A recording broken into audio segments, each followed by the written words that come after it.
Bapak? Luar biasa. A'udzubillahi minasyaitonir rajim. Bismillahirrahmanirrahim. Assalamualaikum warahmatullahi wabarakatuh. Alhamdulillah wa kafa, wassalatu wassalamu ala habibul mustafa sayyidina Muhammad sallallahu alaihi wasallam wa ala alihi wa ashabihi wa man tabi'ahum bi ihsan wa ba'du. Alhamdulillah, di pagi ini, di kesempatan ini, di kesempatan yang berharga dan jarang atau langka dalam sebulan sekali, mudah-mudahan apa yang kita lakukan ada dalam ridha Allah Subhanahu wa ta'ala. Amin ya rabbal alamin. Dan ilmu kita bermanfaat seperti doanya baginda Rasul Muhammad sallallahu alaihi wasallam, Allahumma inni nas'aluka ilman nafi'an wa rizqan thayyiban wa 'amalan mutaqabbalan. Mudah-mudahan amal-amal kita dari pagi ini sampai nanti insyaallah mudah-mudahan diterima oleh Allah Subhanahu wa ta'ala. Amin ya rabbal alamin. Ibu-ibu, bapak-bapak, kita melanjutkan hanja atau kajian kita di As-Sirah An-Nabawiyah. Terakhir membahas sudah sampai hijrah. Kita singkat-singkat, bukan berarti meninggalkan bahasan-bahasan yang penting, tetapi kita ingin sebagai mukadimah dulu sampai di Madinah bagaimana, karena kita sudah paparkan di awal sirah itu ya sebelum baginda Rasul Muhammad SAW dan saat baginda Rasul Muhammad SAW dan setelahnya, semuanya itu bermakna. Mudah-mudahan dengan kekuatan atau dengan keinginan yang kuat untuk menuntut ilmu tentang sirah Nabawiyah berkaitan dengan baginda Rasul Muhammad SAW, mudah-mudahan kita termasuk yang dimudahkan menuju surga Allah Subhanahu wa ta'ala sesuai hadis Rasulullah Muhammad SAW. Amin ya rabbal alamin. Di awal atau periode awal masuk Madinah atau hijrah, kita pernah bahas bahwa baginda Rasul Muhammad SAW itu mendirikan masjid, dan masyhur sekali, sudah pada tahu. Saya pikir semuanya juga sudah tahu lah ya. Yaitu Masjid Quba. Kemudian baginda Rasul Muhammad SAW menjelaskan, ada salah satu ayat dalamnya, masjid ini ussisa ala taqwa, ussisa didirikan atas dasar ketakwaan. Nah, Masjid Quba ini seperti sabdanya baginda Rasul Muhammad SAW, jika sholat di Masjid Quba maka setara dengan pahala umrah. Sepertinya mudah sekali, seperti obral pahala kalau orang-orang sekarang bilangnya obral, gitu ya. Karena memang Allah tidak membutuhkan apapun. Semua ibadah itu untuk kita sendiri. Dalam hadis dijelaskan ya, hadis ini bagian dari as-sirah. Perjalanan baginda Rasul Muhammad SAW yang beliau katakan, beliau lakukan dan beliau iakan. Semuanya untuk kita sendiri. Nah, ada bahasa yang hanya dengan Allah Subhanahu wa ta'ala itu, yaitu saum atau siam. Hanya itu, semuanya kembali lagi kepada kita. Nah, karena Allah tidak butuh apapun, Allah mau berapa pahala segimanapun, Allah itu hak Allah Subhanahu wa ta'ala. Tapi ada alasan-alasan yang mendalam, mendasar, yang dijelaskan oleh baginda Rasul atau belum dijelaskan atau tidak dijelaskan tapi tersirat saja, yaitu haknya baginda Rasul Muhammad sallallahu alaihi wasallam. Kenapa? Karena dalam Al-Quran ada ada fas'alu ahlal dzikri in kuntum la ta'lamun. Kalian tanyakan ke pakar-pakarnya kalau kalian tidak mengerti, tidak mengetahui. Sebelum ayat itu ada wa ma arsalnaka, dan tidaklah kami utus tidaklah kami utus min qablika sebelum engkau Muhammad sallallahu alaihi wasallam kecuali para lelaki atau para rasul yang nuhi kami wahyukan. Jelas ya? Setelah itu baru fas'alu, kalian tanyalah, begitu ya, ahli atau pakar kalau kalian tidak mengerti. Dalam surah An-Nahl dan Al-Anbiya ada di situ. Masya Allah. Jadi semua itu agar kita mengambil pelajaran bahwa Allah tidak butuh apapun, maka pahala semudah apapun yang Allah jelaskan lewat baginda Rasul Muhammad SAW itu yang keuntungan untuk kita. Tidak usah dipertanyakan kok mudah banget, begitu ya. Satu kali sholat di Masjid Quba setara dengan umroh. Masya Allah. Ini hadis riwayat Ahmad dan At-Tirmidzi. Karena baginda Rasul Muhammad SAW juga datang ke Masjid Quba ini setiap hari Sabtu. Kadang-kadang beliau menunggangi tunggangan, kadang-kadang beliau berjalan kaki. Masya Allah. Berapa jaraknya dari Al-Madinah ke Tenggara itu? 5 kilo, Pak. 5 kilo ya jaraknya. Beliau berjalan kaki.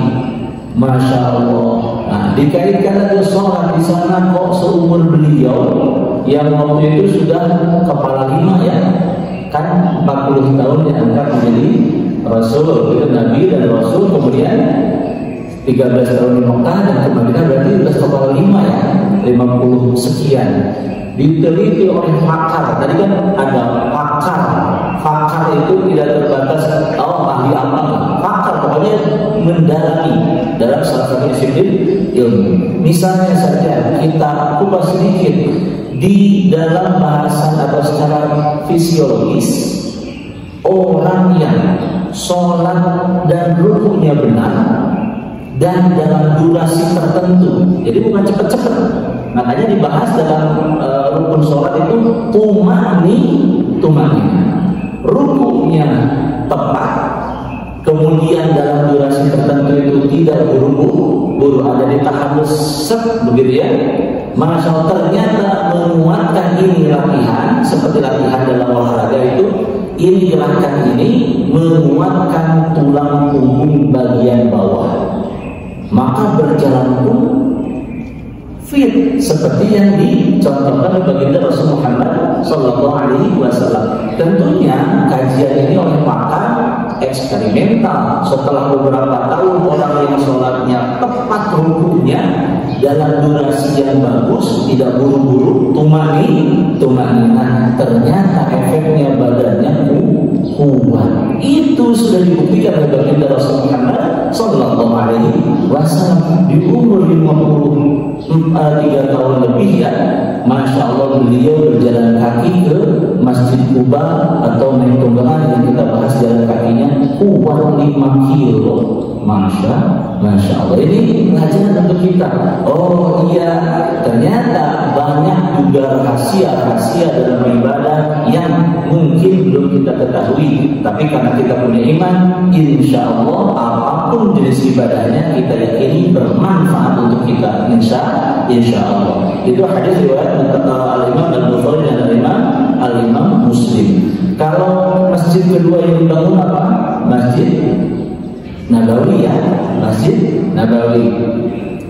Masjid Nabawi dalam sabdanya baginda Rasul Muhammad SAW menjelaskan untuk Masjidil Haram fi ma'al hadis, untuk Masjidil Haram itu pahalanya berapa itu kalau di sana lipatannya?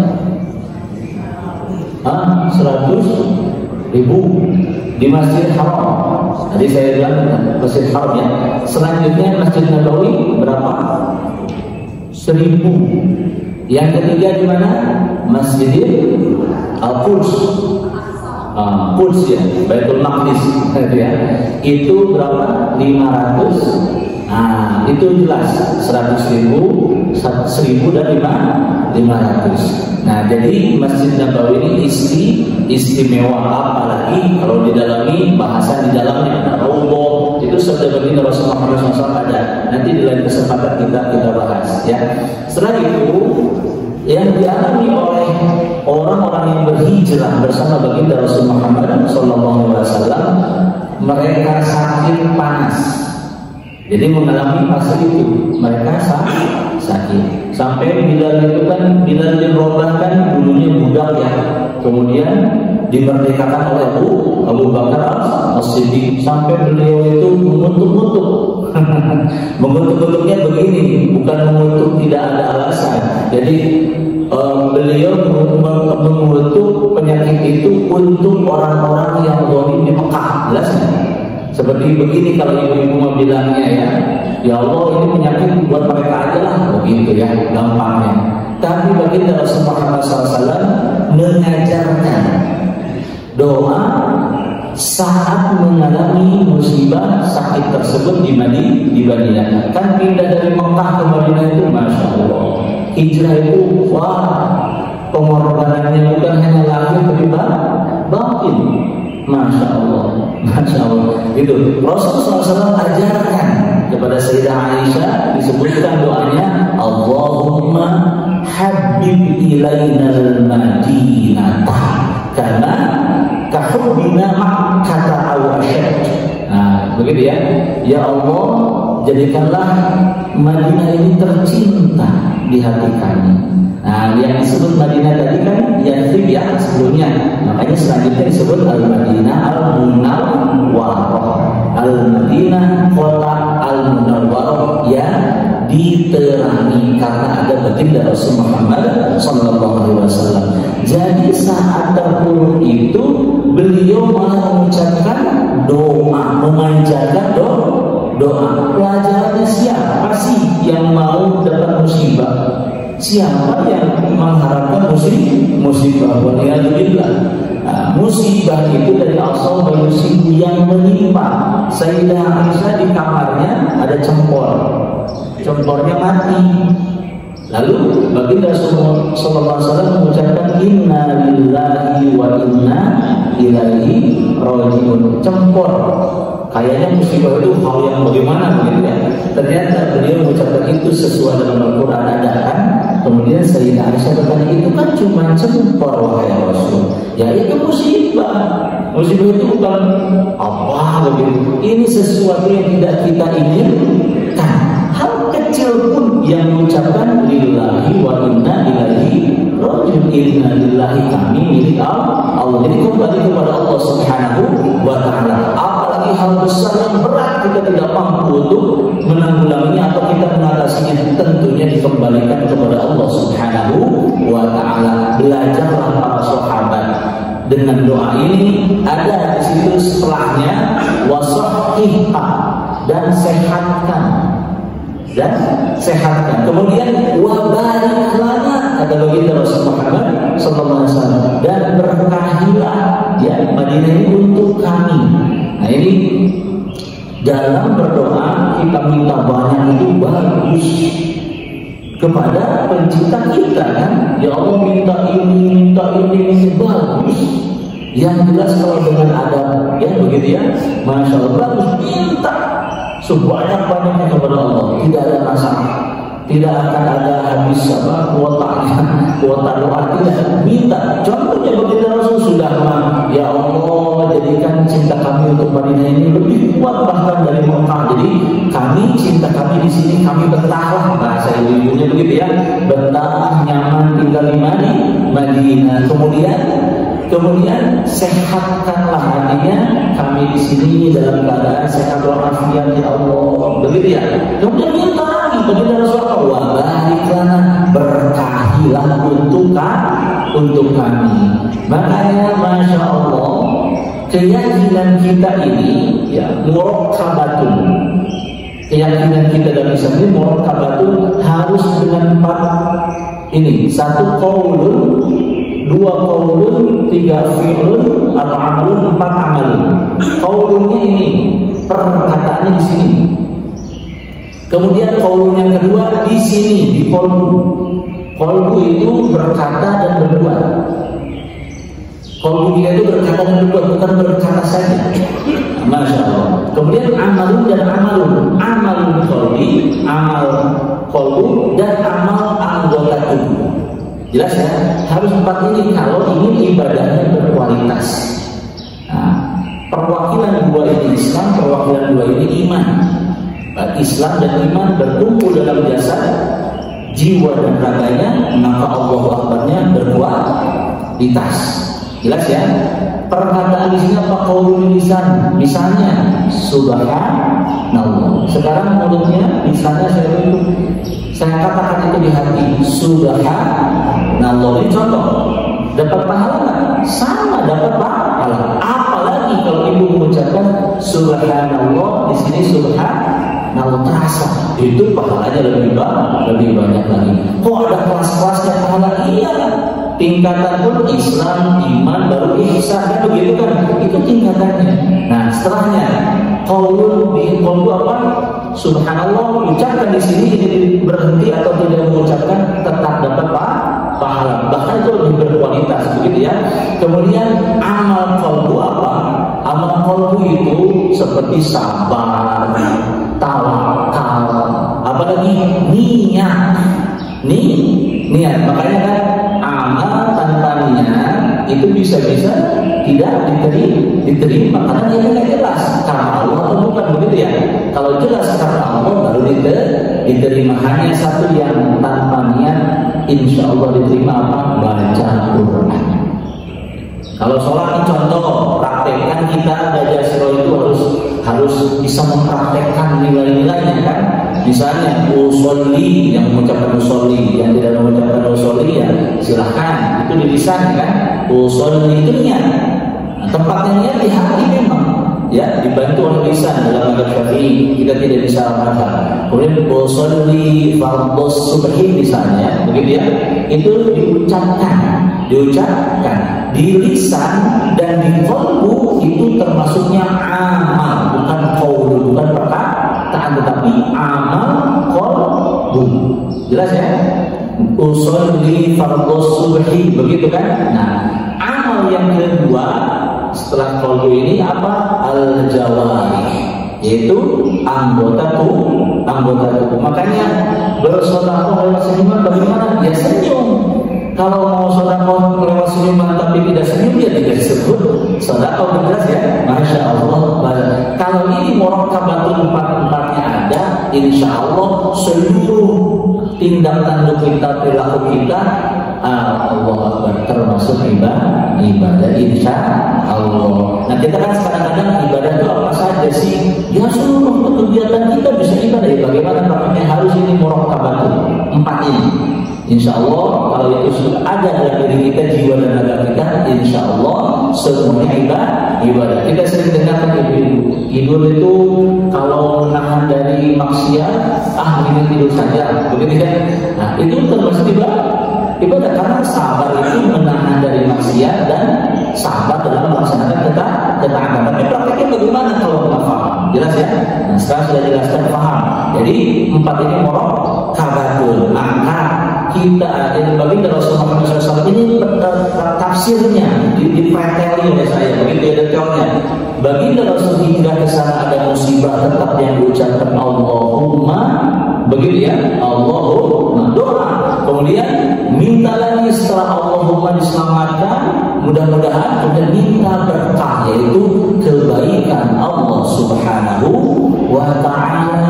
Jelas ya? Minta 1, 2, 3 sampai minta kebaikan. Sudah meminta diselamatkan, minta ditetapkan cintanya di Madinah, diminta keselamatan dan keafiatan, kemudian minta kepada Allah keberkahan atau kebaikan Allah di Al-Madinah Al-Munawwarah. Maka Masya Allah, sering kan saya beribadah, mudah-mudahan jadi wasilah, begitu ya? Itu benar adanya, dicontohkan baginda Rasul. Tapi kadang-kadang kita kalau tidak teliti bingung bagaimana memahaminya. Jadi keberkahan yang diminta oleh baginda Rasul Muhammad SAW itu diajarkan lewat doa doa ini. Kita minta berkah boleh nggak ke Allah? Oh, boleh. Nah, Masya Allah, itu namanya berkah, yang minta kebaikan Allah Subhanahu wa Ta'ala. Terus setelah itu ingin tuntas. Jadi Rasul selanjutnya doanya bagaimana? Pindahkan penyakit itu ke tempat lain. Masya Allah.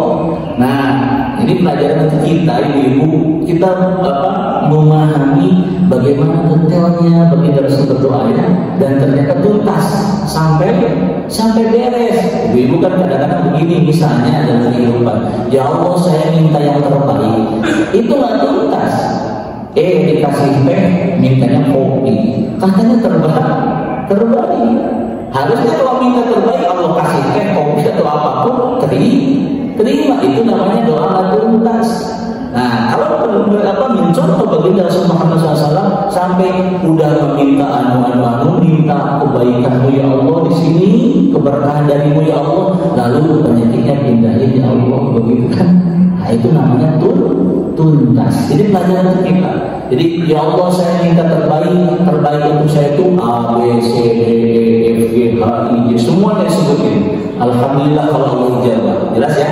Allahu Akbar, ijabah di dunia maksudnya, gitu ya. Masya Allah. Mudah-mudahan ini jadi pelajaran bagaimana baginda Rasul Muhammad SAW menyikapi satu kejadian yang tidak diinginkan. Apalagi yang diinginkan. Ibu-ibu biasanya kita tergesa-gesa dalam doa ya. Biasanya, maksudnya ya Allah minta cepat dikabulkan. Baginda Rasul minta cepat dikabulkan? Tidak. Nabi Ibrahim misalnya contohnya ke belakang, bapaknya para nabi, ya Allah saya tinggalkan itu anak Nabi Ismail di tempat di gurun yang tidak ada apa-apa, tidak ada tanaman, tidak ada apa. Tapi sekarang Mekah setelah berapa ribu tahun itu dari Nabi Ibrahim, 3000 tahun lebih, ada Nabi Muhammad SAW. Sekarang luar biasa Mekah Al-Mukarramah. Jelas ya? Nabi Ibrahim juga mengatakan ya Allah anak saya, ternyata bukan anak beliau, cicit Nabi Ibrahim salam. Kita mau ya Allah pokoknya sekarang. Nah ini tidak dalam pelajaran Islam. Rasul SAW tidak mengajarkan ketergesa-gesa. Satu lagi, hanya dari doa baginda Rasul ini menyikapi saat ada musibah sakit di Madinah yang dialami oleh para sahabat. Abu Bakar, semuanya mengalami. Nah, mengalami satu lagi, baginda Rasul husnudzon apa? Berbaik sangka kepada Allah Subhanahu wa Ta'ala. Kan kalau Allah mengetahui segala-galanya dan kita percaya Allah berikan ini terbaik, kita tidak tahu ini terbaik. Jelas kan? Ilmu Allah itu bukan seperti ilmu kita. Kita mah ilmu dari tidak tahu menjadi tahu. Nah, belajar akhirnya tahu. Allah mah enggak ada awalnya tidak tahu menjadi tahu. Allah Maha tahu. Jelas ya? Masya Allah. Jadi kalau Allah berikan ini, setelah kita minta, jangan bilang kok ya ini ya Allah yang dikasih. Begitu. Masya Allah. Barangkali kan kita nggak tahu. Allah Maha tahu. Kalau kita percaya Allah Maha tahu, sudah saja percaya ini yang diberikan Allah setelah kita berdoa. Kenapa ini ibu-ibu, bapak-bapak perlu dibahas? Harus detail. Ada kelompok, kalau ininya sekte lah, kelompok yang apa yang kami capai tidak ada ikut campur tangan Tuhan. Begitu. Ada sekte lagi, apa yang kami dapat, kami capai di dunia ini itu gara-gara Tuhan. Itu beda-beda. Itu pahamnya salah di mana? Salah pahamnya di akidah, bukan urusan uluhiyahnya. Uluhiyahnya sudah mengatakan la ilaha illallah, dia muslim. Tapi rububiyahnya, bagaimana Allah mengatur mengurus seluruh dunia, seluruh alam ini, seluruh alam semesta ini, mereka salah paham. Akhirnya mengatakan seperti itu.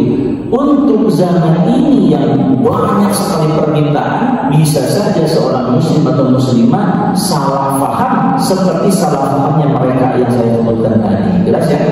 Dulu ada kelompoknya, ada ada yang kayak gitu. Pokoknya yang kita dapat gak ada campur tangan siapapun, apalagi Tuhan begitu. Ini kesuksesan kita.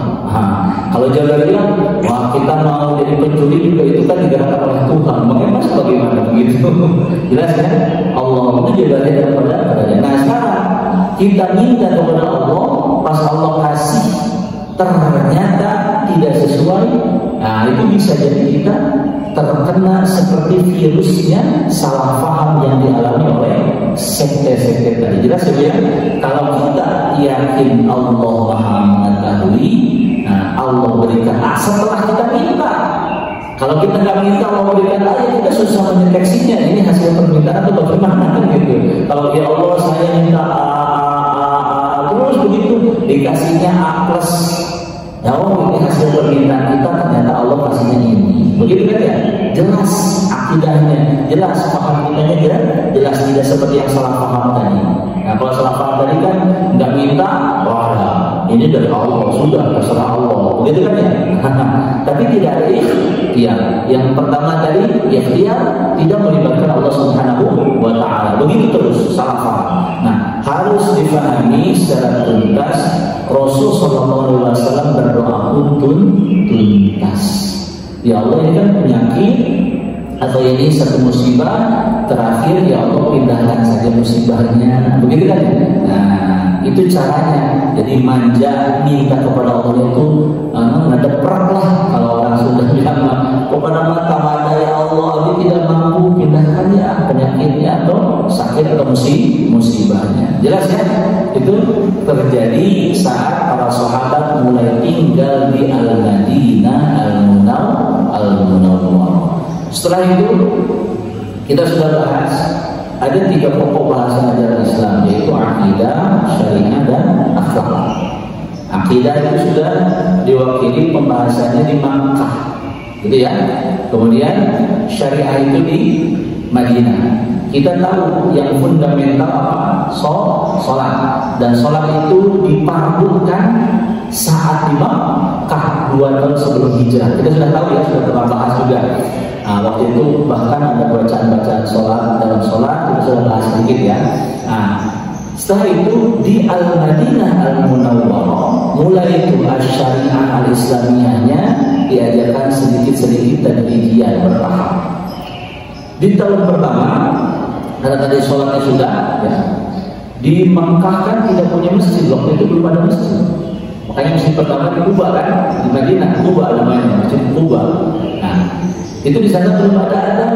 Ya bagaimana adzan masih ininya masih suasananya nggak kondusif begitu. Di Al-Madinah Al-Munawwarah mulai sholat ini sudah difardukan. Lalu bagaimana cara menyerunya? Masya Allah, karena sudah terjadi atau sudah ada cara menyerunya orang Yahudi bagaimana, dan sebelumnya orang Yahudi itu misalnya ada yang pakai trompet, ada yang pakai lonceng gitu ya. Apa kita begitu juga? Begitu pertanyaan para sahabat dengan baginda Rasulullah Muhammad SAW. Baginda Rasulullah Muhammad SAW tidak pernah berpikir seperti itu. Apakah seperti orang-orang yang menggunakan lonceng atau trompet begitu ya, bunyi-bunyian. Kumpul waktunya sholat begitu kan ya. Masya Allah. Tapi baginda Rasul berpikir saja apakah langsung doa, saya tidak mau. Itu cara mereka. Jelas ya? Cara mereka tidak terlalu dalam pemikiran, begitu ya. Itu kan pemikirannya nggak cocok, jangan diterusin, sudah berhenti, begitu ya. Baginda Rasulullah SAW kariha, saya mau, nggak seperti itu, begitu ya.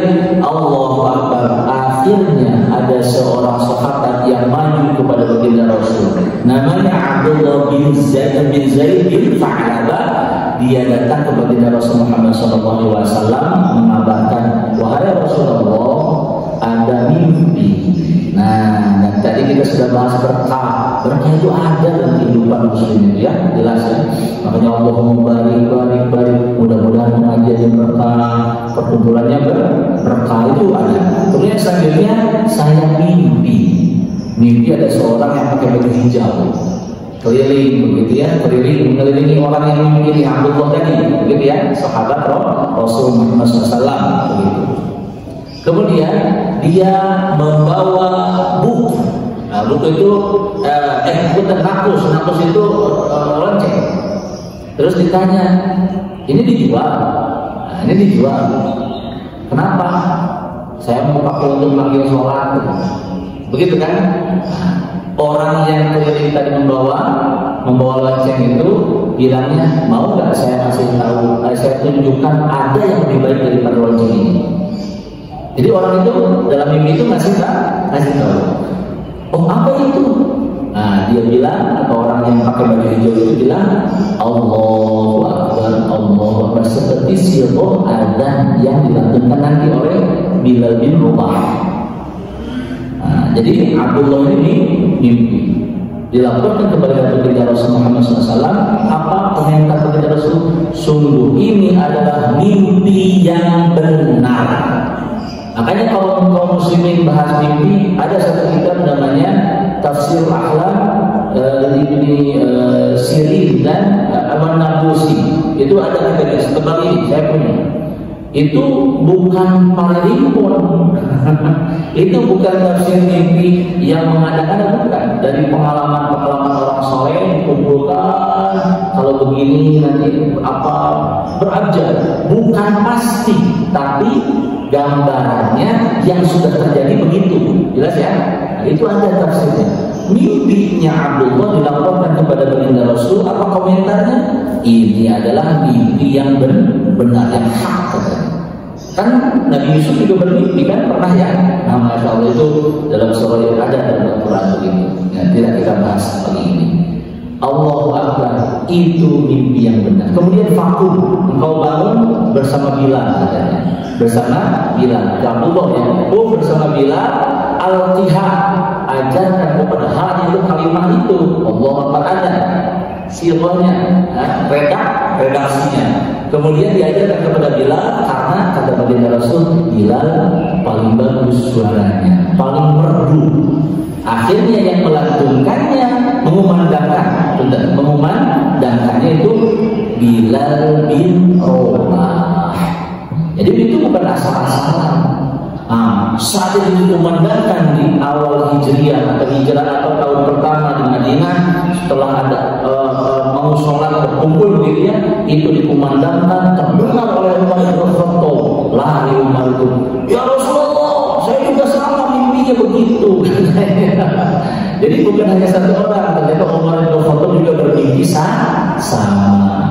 Masya Allah, ibu-ibu kadang-kadang kita itu benar-benar sepertinya tegang. Padahal sejak kapan ibadah itu harus tegang? Harusnya nikmat. Bahagia datang setelah senang. Makanya Islam bagaimana? Saya bapak-bapak dan ibu saya pikir sudah tahu di sini kan pinter-pinter orangnya. Senang itu eksternal, bahagia itu internal. Ini adalah bahasa Islam, as-sa'adah. As-sa'adah itu kebahagiaan.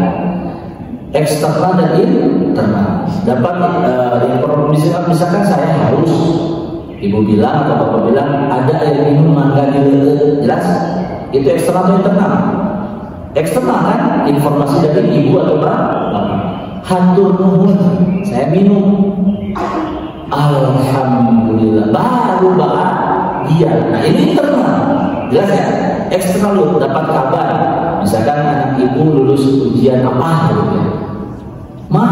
Lulus, alhamdulillah, dapat kabar dulu ke sini, kemudian jiwa kita, diri kita, internal kita mengucapkan alhamdulillah. Dan inilah ibadah yang diajarkan Rasul. Kadang-kadang kan tegang itu, saya mau khusyuk, Allah harus dinikmati. Ini gerakan harus. Ini gerakan harus digerakkan. Dicontohkan Rasul, tangannya bagaimana, ucapannya, takbir ihramnya Allahu Akbar. Kan tidak boleh dengan Allahu, misalnya Allahu Akbar tidak boleh. Takbir ihramnya Allahu Akbar. Dia adalah baginda Rasul Muhammad SAW. Allahu Akbar. Kalau itu Allahu Akbar dilakukan dengan benar, dengan serius, dan niat ikhlasnya diucapkan, insya Allah kebahagiaan ada dalam diri kita. Ibadah semuanya begitu. Itu yang diajarkan oleh baginda Rasul, tidak tegang-tegangan atau sebut-sebutan. Kan kalau sebut-sebutan eksternal saja. Anak saya lulus untuk di luar saja tidak bahagia. Udah berlalu begitu, jelas ya. Nah, ibadah itu internal, eksternal dan internal. Jadi ada pengorbanan eksternal. Mau sedekah keluar materi. Kemudian mau dapat pahala sedekah nih agar bahagia di sini, senyum. Ibu-ibu pernah dengar ada hadis Rasulullah Muhammad SAW, Islam apa yang terbaik? Bukan Islam itu ada banyak, maksudnya adalah Islam atau Muslim yang terbaik yang bagaimana? Yang memberi makan dan mengucapkan salam kepada yang kau ketahui atau belum kau ketahui. Maksudnya apa? Kau ketahui atau tidak ketahui? Ibu mengucapkan salam ke A, Assalamualaikum sambil senyum, sedekah bukan? Sedekah. Beliau menjawab, si A menjawab, Waalaikumsalam. Nah itu yang kau ketahui. Dalam hadis itu maksudnya. Yang kau tidak ketahui, kita ucapkan salam bukan sembarangan orang. Si B, saya ucapkan salam, ibu ucapkan salam kepada dia, Assalamualaikum, dia tidak menjawab.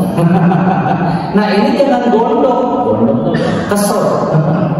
Saya salam kok tidak jawab, tidak perlu. Nah itu yang diajar oleh Islam. Keislaman yang terbaik begitu, Muslim yang terbaik begitu, bukan saya harus dijawab, saya kan Muslim, Anda Muslim, sampai berantem, tidak begitu. Jelas ya?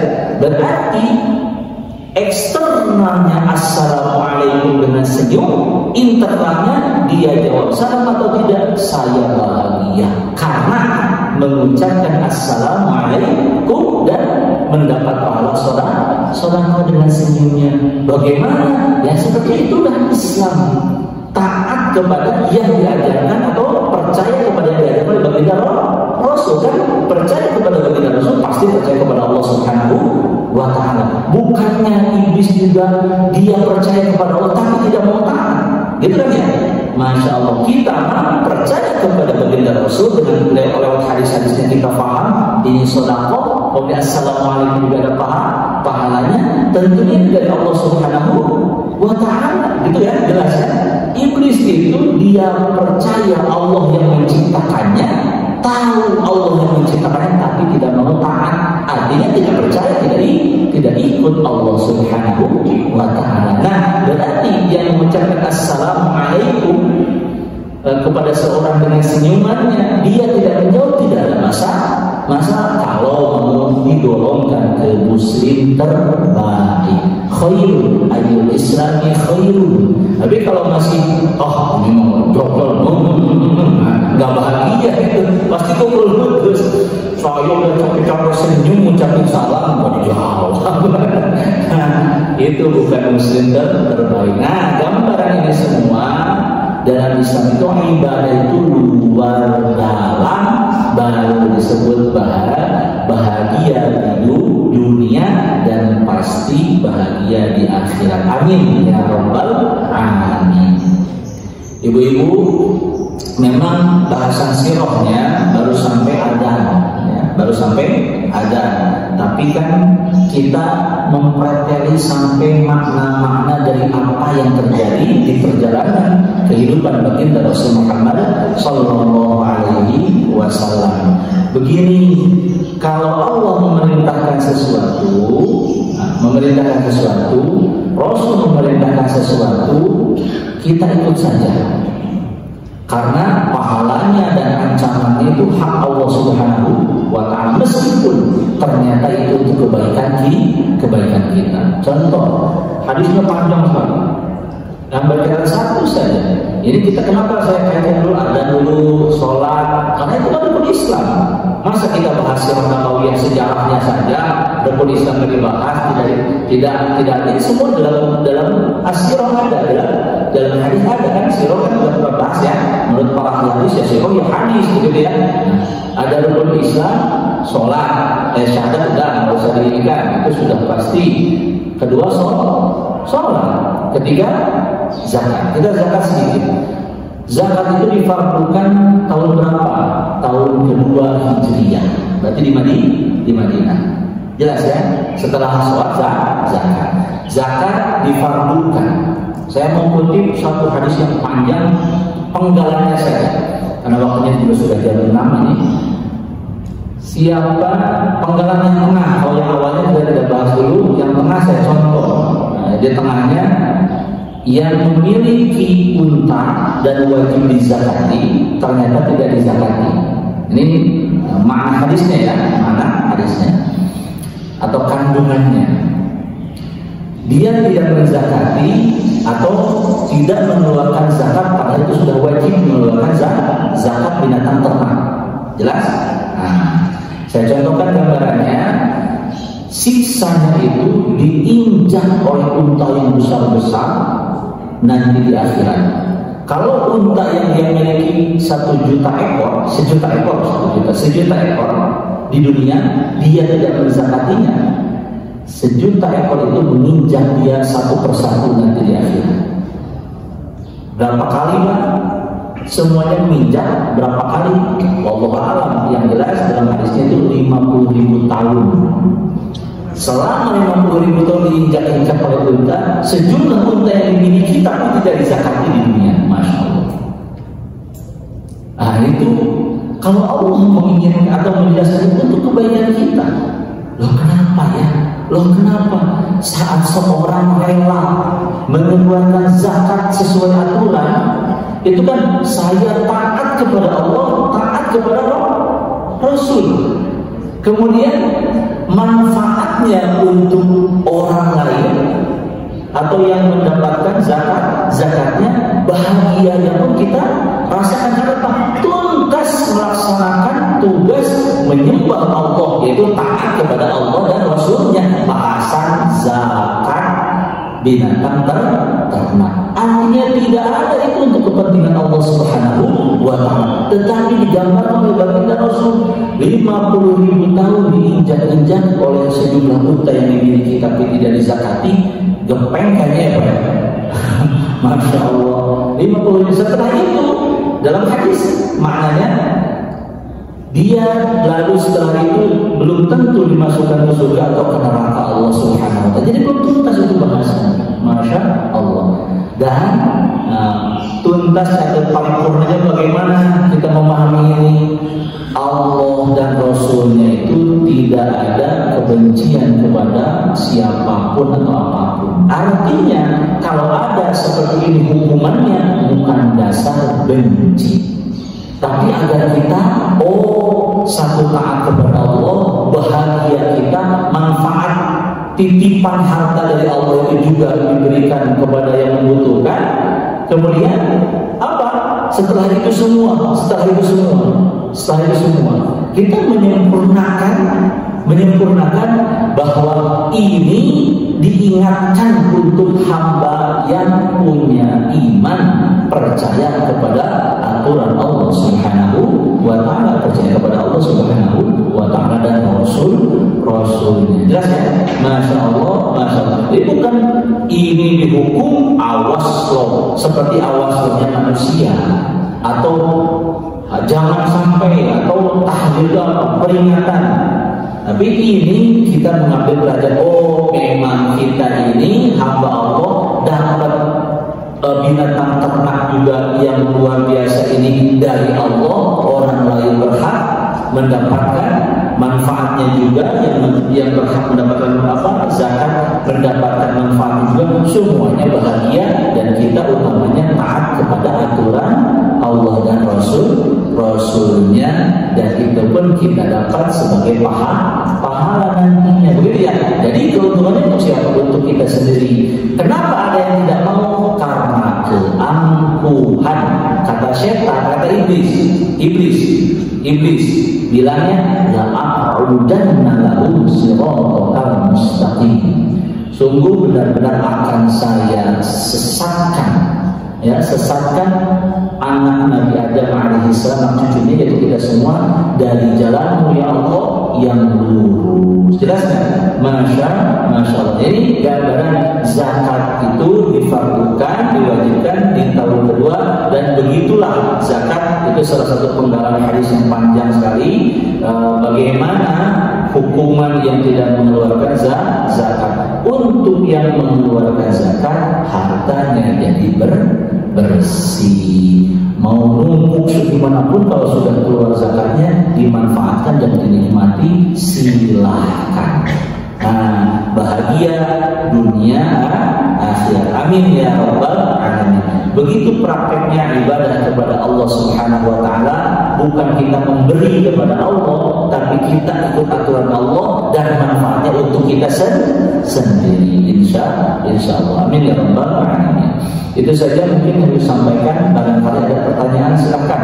Kalau mau diteruskan bahasanya bisa sampai jam 9. Masih banyak.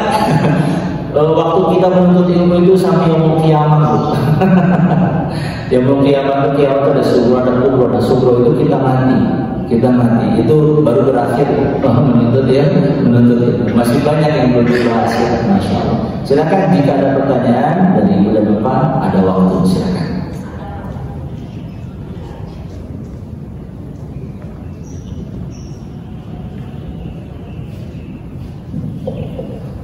Assalamualaikum warahmatullahi wabarakatuh. Waalaikumsalam.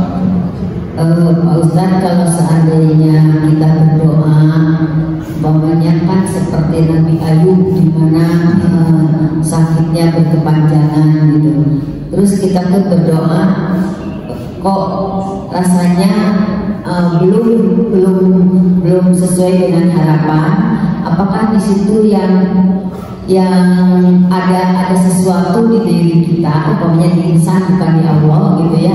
Nah, itu kita harus bagaimana supaya doa kita tuh cepat dikabulkan, apa kiat-kiatnya gitu. Nah, terus kalau seandainya sakit kan kita pasti berobat ke dokter, itu kan syariat gitu, Allah sendiri yang menyembuhkannya. Nah, supaya cepat disembuhkan itu apa kiat-kiatnya, kira-kira doa yang harus kita panjatkan kepada Allah Subhanahu wa taala. Ada dua hal yang harus dibahas. Satu, doa itu selama baik kualitasnya, maksudnya kualitas yang mengucapkannya, selama husnudzonnya ada, yakin kepada Allah, pasti dijawab. Pasti 100% dijawab. Jawaban Allah ada 3, atau diijabah itu 3. Satu, langsung kita minta A, Allah kasih di dunia dan dialami. Seperti contohnya misalnya yang sakit sembuh total Nabi Ayub misalnya, itu di dunia. Yang kedua, setimpal dengan kesalahan nanti.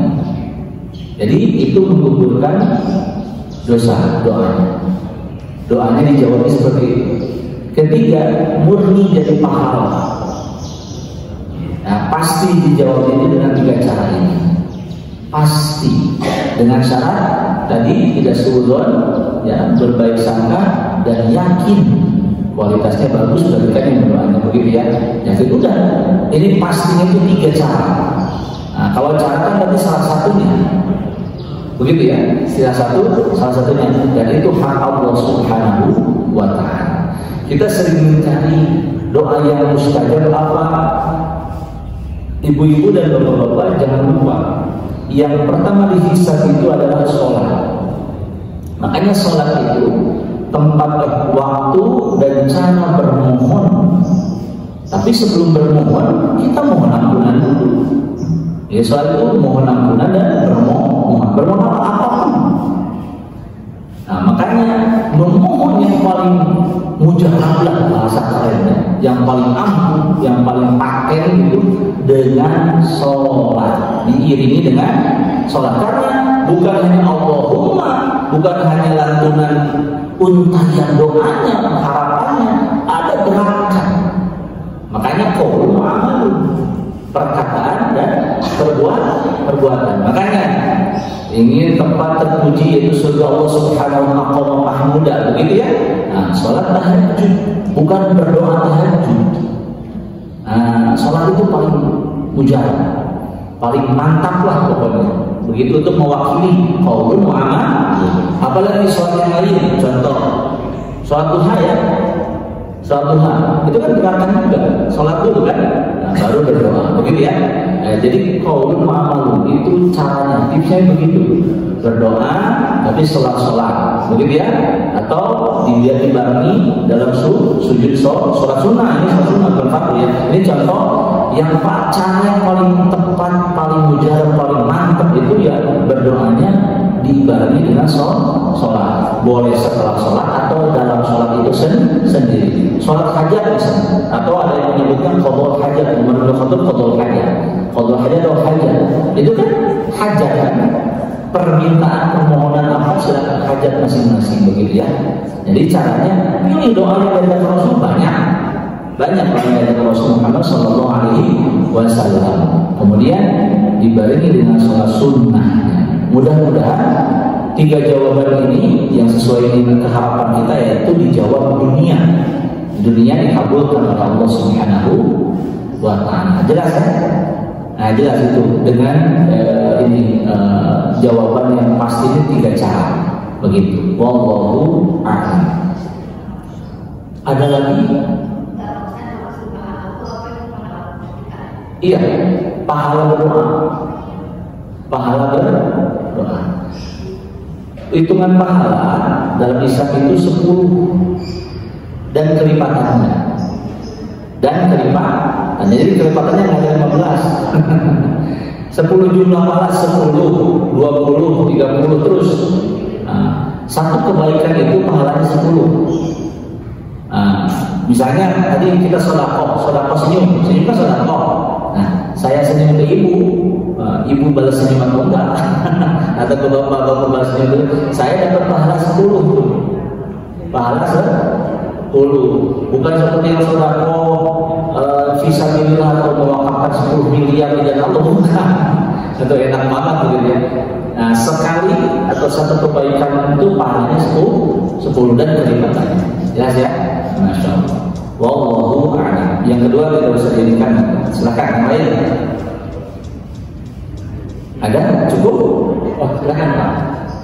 Oh, Bapak dulu, Ibu dulu.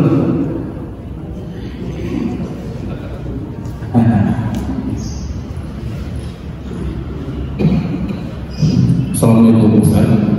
Ini memiliki kisah sahabat ya yang berdoa minta kaya dan dibantu oleh Nabi berdoanya, tapi kenapa akhirnya sampai tidak barokah? Padahal yang membantu mendoakan kan Nabi dia. Itu alasan apa? Siapa? Kisah sahabat itu sahabat Nabi. Yang mana minta ke Nabi didoakan supaya menjadi orang kaya. Oh iya. Tapi kenapa hasilnya sampai tidak barokah? Ya. Itu faktor apa itu? Ya. Terima kasih. Sahabat yang tidak punya baju ya, tidak punya apa-apa gitu ya. Akhirnya ternaknya banyak begitu ya. Tapi tidak ke masjid lagi gitu kan. Begini, satu doa Nabi pasti dijawab oleh Allah Subhanahu wa Ta'ala. Semua doa Nabi itu dijawab. Pasti gitu kalau itu. Nah, sahabat ini bukan dikategorikan orang yang tidak berkah hartanya, meskipun itu doa Nabi tidak dikatakan seperti itu. Begini, normalnya manusia itu semuanya memiliki amal, memiliki nafsu. Dalam amal itu ada nafsu kebinatangan, kebinatang buasan. Jadi ada binatang buas dalam amal, dan semua manusia ada. Makanya kalau ada yang mengatakan bahwa kita harus mensucikan hati kita sampai bersih, gak mungkin. Sampai bersih bagaimana? Nah, sahabat bila dia melakukan sesuatu dikasih tahu khilaf, salah lagi, memperbaiki. Kenapa? Apa tadinya? Buka dalam Al-A'raf. Saat calon penduduk surga mau dimasukkan ke surga oleh Allah Subhanahu wa Ta'ala, belum masuk, itu Allah ambil ghilnya, kebencian atau penyakit dalam hatinya sehingga masuk surga bersih. Jadi bersih di mana? Di surga. Di dunia mah kita baru sholat, pergi ke sana gibah. Tapi beristighfar lagi kan? Jadi nggak mungkin hati itu suci di dunia itu, nggak mungkin. Dalilnya dalam Al-A'raf ada. Dalam surah Al-A'raf Realnya diambil oleh Allah, dicabut oleh Allah Subhanahu wa Ta'ala, baru masuk surga Allah Subhanahu wa Ta'ala. Nah, ini sahabat ini bukan berarti semua yang bertemu dengan baginda Rasul Muhammad SAW sebersih atau sebagus berkualitasnya Abu Bakar. Ada macam-macam kan, sahabat itu orang yang bertemu baginda Rasul dan mengimani, begitu ya, baru disebut sahabat. Ada model-model yang semisal itu tapi nggak banyak, hanya satu dua yang bermaksiat kepada Rasulullah, artinya tidak ikut, tidak taat kepada baginda Rasul Muhammad SAW. Kita imbangi dengan kisah ada seorang sahabat yang tidak ada di salat subuh. Nah, itu bisa masyhur. Kan kalau salat subuh mau tidak subuh balik kanan ya, balik kanan dicek. Punten, sebelum sholat cek dulu. Ada. Biasanya kan si A biasa di sini, besoknya di sini juga, di sini juga. Si A dia dicek dulu. Baru sholat, baru komat, baru sholat subuh. Nah, ini salah seorang sahabat nggak ada. Sedangkan sholat subuh udah mau habis ini waktunya, akhirnya komat berjamaah, disusul ke rumahnya. Ini kisah masyhur. Ternyata nggak adanya karena meninggal dunia. Masya Allah. Nah, sahabat begitu ya. Jadi tentang berkahnya satu pemberian Allah Subhanahu wa Ta'ala, bagaimana sikapnya? Wallahu a'lam. Silakan Bu. Bismillahirrahmanirrahim. Bertanya tadi dikatakan yang pertama kali dihisab itu adalah salat. Sementara salat kita apakah diterima oleh Allah atau tidak, itu sangat jauh sekali. Sementara salat yang diterima yang saya tahu itu adalah yang kedua Abu Bakar setelah Nabi Muhammad. Nah, sekarang pertanyaannya, bila mana salat kita tidak diterima atau tidak, amalan atau salat apa saja yang bisa menambah untuk masuk surga? Sholat fardu itu yang pertama dihisab. Fardu kewajiban. Setelah syahadat kan sholat. Hadis Rasulullah Muhammad SAW dalam maknanya untuk menambah kekosongan, kekurangan kualitas sholat fardu itu dengan sholat sunnah. Makanya banyakin sholat sunnah. Kita sebagai manusia yang punya keinginan masuk surga yang normal, jangan sampai mengatakan atau berkeyakinan bahwa sholat sunnah saya sudah menutup sholat fardu yang kurang-kurang seperti sabda Rasul. Bukan, itu namanya menghitung, seolah-olah kita memperbaiki dan standar penilaiannya tangan kita. Standar penilaiannya dari Allah Subhanahu wa Ta'ala. Jelas? Jadi yang bisa dilakukan untuk menambah kekurangan kekosongan, misalnya kekosongan itu pernah kita sholat, ya pernah, misalkan kekurangan itu kualitas sholatnya di bawah standar nilainya 4, bagaimana kita menambahnya, mengisi itu dengan sholat sunnah. Jelas? Itu ajaran atau yang diajarkan bagi Rasulullah SAW. Caranya begitu. Nah, hati-hatinya kenapa jangan berkeyakinan kita sudah tambah itu yang fardu, kalau sunnahnya gak benar bagaimana? Kita babak belur kan? Ceritanya menambah yang kosong atau menambah kualitas yang kurang, ternyata ini tidak diterima, bagaimana? Allah Akbar. Makanya sampai-sampai ada hadis kursi yang menjelaskan, ini penting harus kita pahami umatnya baginda Rasulullah SAW, yaitu hamba Allah Subhanahu wa Ta'ala semuanya. Yang penting itu Al-Fatihah dalam sholat. Itu pokok. Nggak baca Fatihah nggak diterima, rukun kan? Semuanya sepakat. Kenapa? Hadis kursinya ini firman Allah. Hadis kursi itu Allah berfirman tapi tidak dalam Quran. Kepada baginda Rasul dijelaskan ini firman Allah, begitu ya? Al-Fatihah, sholat itu bagi dua. Maksudnya sholat di sini adalah Fatihah, baca Al-Fatihah dibagi dua. Yang pertama, mungkin di sini ada yang mengatakan Bismillah bukan bagian dari Al-Fatihah, nggak apa-apa. Kalau saya Bismillah bagian dari Al-Fatihah. Jadi ayat pertama Bismillah, kedua apa? Alhamdulillahirabbil alamin. Saat kita sholat mengucapkan Alhamdulillahirabbil alamin, Allah merespon. Responnya apa? Hambaku memuji. Itu langsung. Allahu Akbar. Kemudian yang ketiga, Ar-Rahman dan Rahim. Allah merespon lagi, hambaku memujiku lagi. Kalau kita bisa gambarkan itu, kayaknya kalau kita mau merasakan Allah itu senang saat kita mengucapkan itu, jelas kan? Allahu Akbar. Kemudian yang ketiga, ayat keempat, apa? Maliki yaumiddin. Hambaku memuliakanku lagi, masya Allah. Jelas ya? Yang kelima, keenam, itu juga usah dibahas. Kelima, keenam itu sama. Saat mengucapkan Iyyaka na'budu wa iyyaka nasta'in ihdinas siratal mustaqim itu sama. Dan ini antara aku dan hambaku, dan untuk hambaku apa yang dia minta. Jelas tidak? Makanya pas Iyyaka na'budu itu banyak ulama yang Iyyaka agak dipanjangkan itu bukan ingin menyalahi ilmu tadi, bukan. Saking memaknainya Iyyaka na'budu wa iyyaka nasta'in ihdinas siratal mustaqim. Siratal ladzina an'amta tidak dibahas. Jelas ya? Masya Allah, itu pokok. Sebelum itu kan kita sudah bahas juga pandangan harus benar, berdirinya begitu ya, benar. Nah, baru Al-Fatihahnya baca dengan khusyuk. Insya Allah kalau itu di awal sudah khusyuk, Allah merespon seperti itu.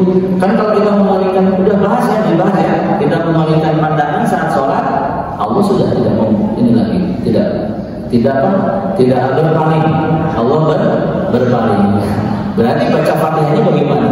Direspon enggak? Begitu ya? Masya Allah. Nah, insya Allah kalau itu bagus, yang lainnya mengikuti, terus insya Allah sholatnya berkualitas. Kan intinya mengingat Allah, menyembah Allah. Sedangkan dalam Iyyaka na'budu wa iyyaka nasta'in itu jelas sisa kekurangannya Allah maklum. Karena Allah Maha jembar pangapura. Gitu ya bahasa Sundanya. Insya Allah. Jadi wallahu a'lam. Alhamdulillah sudah waktunya kita akhiri. Mudah-mudahan ilmu kita bermanfaat dan kita mendapatkan keberkahan ilmu, bukan banyaknya ilmu, keberkahan ilmu dari Allah Subhanahu wa ta'ala. Amin ya rabbal alamin. Semoga ibu dan bapak semuanya selalu dalam afiat, kesehatan dan keafian. Amin ya rabbal alamin. Dikaruniai umur yang panjang, umur yang berkah. Amin ya rabbal alamin. Untuk kekuatan ibadah. Amin ya rabbal alamin. Untuk itu kita baca Al-Fatihah. A'udzubillahi minasyaitonir rajim. Bismillahirrahmanirrahim. Alhamdulillahirabbil alamin arrahmanir rahim maliki yaumiddin iyyaka na'budu wa iyyaka nasta'in ihdinas siratal mustaqim siratal ladzina an'amta 'alaihim ghairil maghdubi 'alaihim waladdallin. Amin ya rabbal alamin. Saya mohon maaf dan khilaf dan salah karena kekurangan keterbatasan ilmu saya, karena kekhilafan dan kesalahan diri saya. Astagfirullah. Assalamualaikum warahmatullahi wabarakatuh.